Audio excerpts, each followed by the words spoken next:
Kotekar bank robbers ಸಿಕ್ಕಿ ಬಿದ್ದಿದೆ. Very interesting. ದರೋಡೆಕೋರರಲ್ಲಿ ರಾಬರಿಗೂ ಮುನ್ನವೇ ಭಿನ್ನಾಭಿಪ್ರಾಯ ಇತ್ತು. ಕೋಟೆಕಾರು ಬ್ಯಾಂಕ್ ರಾಬರ್ಸ್ ಸಿಕ್ಕಿ ಬಿದ್ದಿದ್ದು ಬಹಳ ಇಂಟ್ರೆಸ್ಟಿಂಗ್ ಸ್ಟೋರಿ. ಆ ಇಂಟ್ರೆಸ್ಟಿಂಗ್ ಸ್ಟೋರಿ ಬಗ್ಗೆ ನ್ಯೂಸ್ ಫಸ್ಟ್ಗೆ ಮಾಹಿತಿ ಸಿಕ್ಕಿದೆ. ದರೋಡೆಕೋರರಲ್ಲಿ ರಾಬರಿಗೂ ಮುನ್ನವೇ ಭಿನ್ನಾಭಿಪ್ರಾಯ ಇತ್ತು. ಜಗಳ ಆಗಿದ್ದರಿಂದ ತಂಡದಲ್ಲಿ ಇದ್ದಂಥ ಒಬ್ಬನನ್ನ ಉಳಿದಂಥ ಸದಸ್ಯರು ಹೊರಗಿಟ್ಟಿದ್ರು. ಅವನ್ನ ಹೊರಗಡೆ ಇಟ್ಟು ರಾಬರಿ ಮಾಡಿದ್ರು. ತಂಡದಿಂದ ಹೊರಬಂದ ಸದಸ್ಯನಿಂದ ಪೊಲೀಸರಿಗೆ ಮಾಹಿತಿ ಸಿಕ್ತು.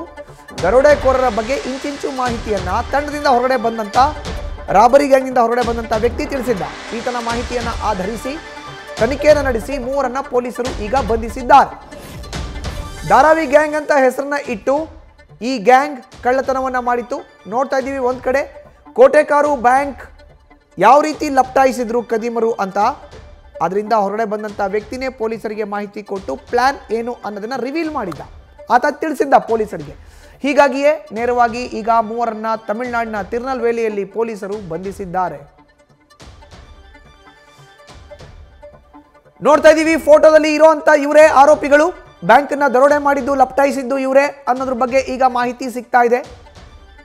ತಂಡದಲ್ಲೇ ಭಿನ್ನಾಭಿಪ್ರಾಯ ಇದ್ದಿದ್ರಿಂದ ತಂಡದಿಂದ ಒಬ್ಬ ವ್ಯಕ್ತಿಯನ್ನ ಹೊರಗಡೆ ಇಡಲಾಯಿತು. ಆತನೇ ಪೊಲೀಸರಿಗೆ ಮಾಹಿತಿ ಕೊಟ್ಟಿದ್ದಾನೆ. ಅವನ ಮಾಹಿತಿಯನ್ನ ಆಧರಿಸಿ ಪೊಲೀಸರು ಬಾಕಿ ಉಳಿದಂತ ಮೂವರು ಆರೋಪಿಗಳಿಗೆ ಬಲೆಯನ್ನ ಬೀಸಿದ್ರು. ಆ ಮೂವರು ಆರೋಪಿಗಳು ಕೂಡ ಈಗ ಪೊಲೀಸರ ವಶದಲ್ಲಿ ಇದ್ದಾರೆ.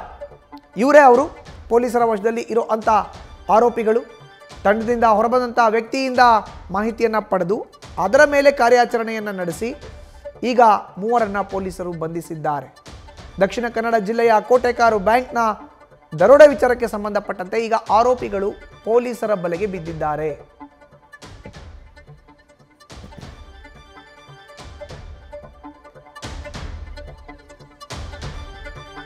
ಒಂದು ಕಡೆ ಸಿಸಿಟಿವಿ ದೃಶ್ಯಾವಳಿಗಳನ್ನ ನೋಡ್ತಾ ಇದೀವಿ. ಬ್ಯಾಂಕ್ಗೆ ಯಾವ ರೀತಿ ದರೋಡೆಕೋರರು ಎಂಟ್ರಿ ಕೊಟ್ಟರು ಅಂತ. ಇದನ್ನ ಎಂಟ್ರಿ ಕೊಡ್ತಾ ಇರೋ ಅಂತ ದೃಶ್ಯಾವಳಿಗಳಿದು.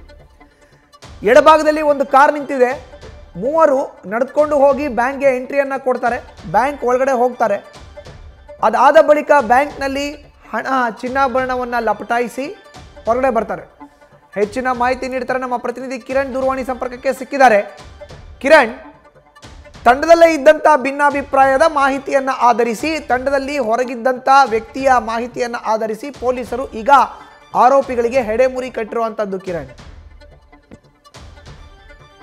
ಖಂಡಿತ ಮಧುಸೂದನ್, ಇದೆಲ್ಲ ಒಂದು ಕೃತ್ಯ ನಡೆದಿರುವಂತದ್ದು ಮಂಗಳೂರಿನಲ್ಲಿ ಏನು ಪ್ಲಾನ್ ಮಾಡಿದ್ರು ಅದ್ರ ಬಗ್ಗೆ ಒಬ್ನಿಗೆ ಮಾಹಿತಿ ಇರುತ್ತೆ ಮುಂಬೈಯಲ್ಲಿ. ಈ ಒಂದು ಕೃತ್ಯ ನಡೆಸಿರುವಂತದ್ದು ಮುಂಬೈನ ಧಾರಾವಿಯ ಮುಂಬೈ ಮುರುಗನ್ ಅನ್ನುವ ಒಂದು ಗ್ಯಾಂಗ್ ನ ಕೃತ್ಯ ಇದು. ಆತನನ್ನ ಆ ಭಾಗದಲ್ಲಿ ಗುರುತಿಸುವುದು ಹಾಗೆ ಮುಂಬೈ ಮುರುಗನ್ ಅಂತಾನೆ. ತುಂಬಾ ಕುಖ್ಯಾತಿ ಪಡೆದಂತಹ ಒಂದು ಗ್ಯಾಂಗ್ ಇದು ಧಾರಾವಿಯಲ್ಲಿ. ಧಾರಾವಿ ಒಂದು ಸ್ಲಂ ಇದು ಪ್ರದೇಶ. ಅಲ್ಲಿ ಹೆಚ್ಚಾಗಿ ತಮಿಳರೇ ಹೆಚ್ಚಾಗಿರುವಂಥದ್ದು. ಮತ್ತೆ ಉತ್ತರ ಭಾರತದ ಬಿಹಾರ್ ಹಾಗೆ UP ಜನರುಗಳು ಇದ್ದಾರೆ ಅಲ್ಲಿ. ಅವರು ಗ್ಯಾಂಗ್ ಅನ್ನು ಮಾಡ್ಕೋತಾರೆ. ಮತ್ತೆ ಈ ಹಿಂದೆ ಕೂಡ ಇವರು ದರೋಡೆ ನಡೆಸಿರುವಂತಹ ಹಲವಾರು ಘಟನೆಗಳು ಇದಾವೆ. ಈ ಹಿನ್ನೆಲೆಯಲ್ಲಿ ಅವರು ಪಳಗಿದ್ದಾರೆ ಅಂತಾನೆ ಹೇಳಲಾಗುತ್ತೆ. ಮತ್ತೆ ಈ ಎಲ್ಲ ಗ್ಯಾಂಗ್ ನ ಒಬ್ಬ ಕಿಂಗ್ ಪಿನ್ ಅಂತ ಹೇಳಿದ್ರೆ ಇವನೇ ಮುರುಗನ್. ಇಡೀ ಪ್ಲಾನಿಂಗು ಎಸ್ಕೇಪ್ ಯಾವ ರೀತಿ ಆಗ್ಬೇಕು, ಪೊಲೀಸರನ್ನ ಯಾವ ರೀತಿ ದಾರಿ ತಪ್ಪಿಸುವ ಪ್ರತಿಯೊಂದನ್ನ ಮಾಡಿರುವ ಗ್ಯಾಂಗ್ ಪ್ಲಾನ್ ಮಾಡಿರುವುದೇ ಮುರುಗನ್. ಈ ಹಿನ್ನೆಲೆಯಲ್ಲಿ ಆತನ ಟ್ರೇಸ್ ಮಾಡಿದ್ದಾರೆ. ಹಾಗೇನೆ ಆತನ ಇಬ್ರು ಸಹಚರರನ್ನು ಕೂಡ ಟ್ರೇಸ್ ಮಾಡಿರುವಂತದ್ದು. ಆದ್ರೆ ಈ ಎಲ್ಲಾ ಒಂದು ಗ್ಯಾಂಗ್ ನಲ್ಲಿ ಇಷ್ಟು ಜನರು ಅಂದ್ರೆ 5-6 ಜನರು ಈ ಗ್ಯಾಂಗ್ ನಲ್ಲಿ 10-11 ಜನರಿದ್ದಾರೆ. ಆದ್ರೆ ಈ ಒಂದು ಕೃತ್ಯಕ್ಕೆ ಮುಂಬೈನ ಕೋಟೆಕಾರು ಸಹಕಾರಿ ಬ್ಯಾಂಕ್ ನ ದರೋಡೆ ಕೃತ್ಯಕ್ಕೆ 6 ಜನರನ್ನ ಮಾತ್ರ ಸಿಲೆಕ್ಟ್ ಮಾಡಿರ್ತಾರೆ. ಅದರಲ್ಲಿ ಒಂದು 2-3 ಜನರನ್ನು ಹೊರಗಿಟ್ಟಿರ್ತಾರೆ. ಅದು ಭಿನ್ನಾಭಿಪ್ರಾಯಕ್ಕೆ ಕಾರಣವಾಗುತ್ತೆ. ಯಾಕಂದ್ರೆ ತುಂಬಾ ದೊಡ್ಡ ಒಂದು ಕೃತ್ಯ ಎಸಗಲಿಕ್ಕೆ ಹೆಚ್ಚಿನ ಅಂದ್ರೆ ಕೋಟ್ಯಾಂತರ ರೂಪಾಯಿ ಈ 6 ಜನರು ಮಾತ್ರ ಈ ಒಂದು ಪ್ಲಾನ್ ಅನ್ನ ಎಕ್ಸಿಕ್ಯೂಟ್ ಮಾಡಬೇಕು ಅಂತ ಪ್ಲಾನ್ ಈ ಹಿನ್ನೆಲೆಯಲ್ಲಿ ಮತ್ತೆ ಮೂವರಿಗೆ ಇದು ಭಿನ್ನಾಭಿಪ್ರಾಯ ಸ್ಟಾರ್ಟ್ ಆಗುತ್ತೆ. ನಮ್ಮನ್ನ ಈ ಒಂದು ಗ್ಯಾಂಗ್ ನಲ್ಲಿ ಈ ಒಂದು ಟೀಮ್ ನಲ್ಲಿ ಇಟ್ಕೊಂಡಿಲ್ಲ ಅಂದ್ರೆ ಅವರು ಮುಂಬೈನ ಇಂಟೆಲಿಜೆನ್ಸ್ಗೆ ಒಂದು ಮಾಹಿತಿಯನ್ನ ಕೊಡ್ತಾರೆ.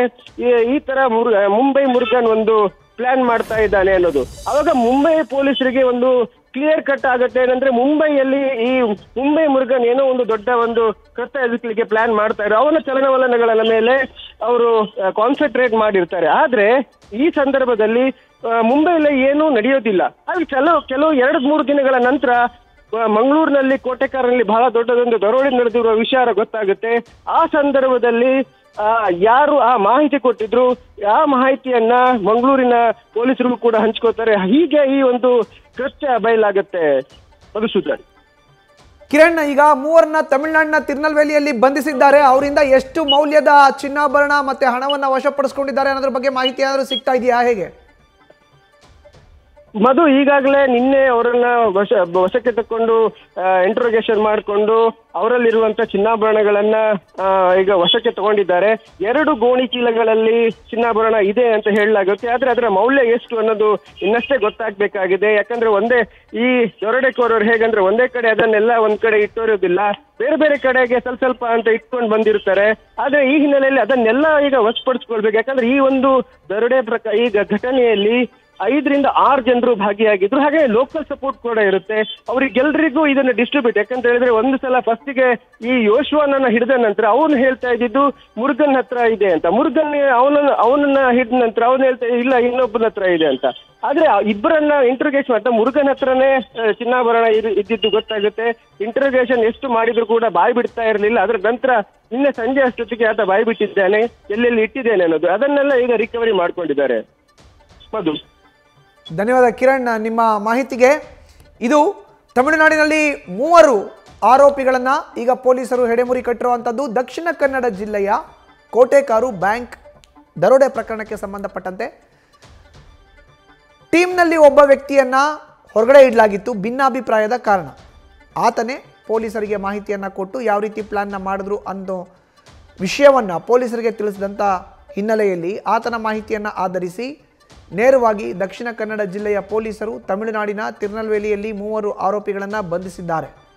ದಕ್ಷಿಣ ಕನ್ನಡ ಜಿಲ್ಲೆಯಲ್ಲಿ ನಡೆದಿದ್ದಂಥ ಕೋಟೆಕಾರು ಬ್ಯಾಂಕ್ ದರೋಡೆ ಪ್ರಕರಣಕ್ಕೆ ಸಂಬಂಧಪಟ್ಟಂತೆ ಈಗ ಬಿಗ್ ಟ್ವಿಸ್ಟ್ ಸಿಕ್ಕಿದೆ. ಯಾರನ್ನ ಹೊರಗಡೆ ಇಟ್ಟರೋ ಅವರಲ್ಲಿ ಇದ್ದಂಥ ಭಿನ್ನಾಭಿಪ್ರಾಯದ ಹಿನ್ನೆಲೆಯಲ್ಲಿ ಆತನ ಮಾಹಿತಿನ ಆಧರಿಸಿ ಈಗ ಎಲ್ಲರನ್ನೂ ಕೂಡ ಬಂಧಿಸಲಾಗಿದೆ. ನ್ಯೂಸ್ ಫಸ್ಟ್, ನಿರ್ಭೀತಿಯಿಂದ ನಿಮ್ಮ ಪರವಾಗಿ.